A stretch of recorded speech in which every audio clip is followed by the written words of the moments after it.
Hi book besties, welcome back to my YouTube channel. We are going to be doing a rapid fire of all the books that I read in September. I will be posting the reviews on top of my head if you guys want full in-depth reviews. Give you guys my honest opinions, thoughts, and feelings here, and I don't hold anything back, so I hope you're ready. First book that I read was Rose in Chains, and I gave this book 3 out of 5 stars. The slow start was really irritating me at times. However, the banter and the chemistry between these two characters was just everything, and I loved the atmospheric feeling this book gave, the dark feeling that this book gave. The next book I read was If It Makes You Happy, 4.75 stars out of 5, and this book was warm, sweet, fall, Gilmore Girl-esque, a warm hug. If you're looking for a book that literally screams fall, I definitely recommend reading If It Makes You Happy. It was a wonderful read.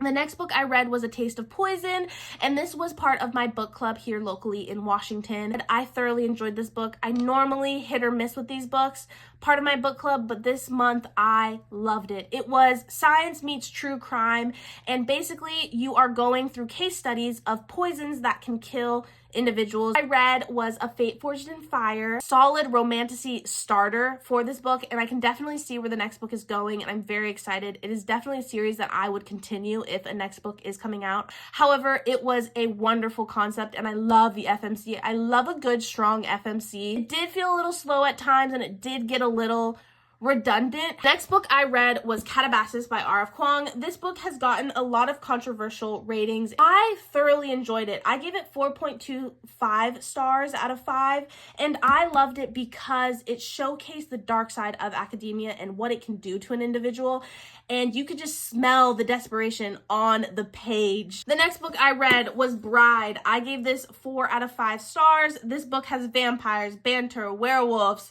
It was funny, the chemistry, fated mates, all that you could think of in a romantasy. It is here in this book, and I loved this. And for this to be Ali Hazelwood's first paranormal, supernatural book that she has ever written, I once again will praise the ground Ali Hazelwood walks on, because she puts something in her books, and I don't know what it is. The final book I read was The Chase by Elle Kennedy. This book is a part of the off-campus Briar U Campus Diaries world. This is the first book in the Briar U series. I love this couple. I loved everything about them. It set the setting. It set the world of what we were going to get into in this next generation. And now that I gave it 3 out of 5 stars, I can definitely see where it faults, and I can definitely see where it goes wrong. I love Elle Kennedy, and I'll scream that on the rooftops. Thank you. Are the books that I read in September. I hope you guys enjoyed. Once again, my October TBR book bingo is now live, so you should go check that out.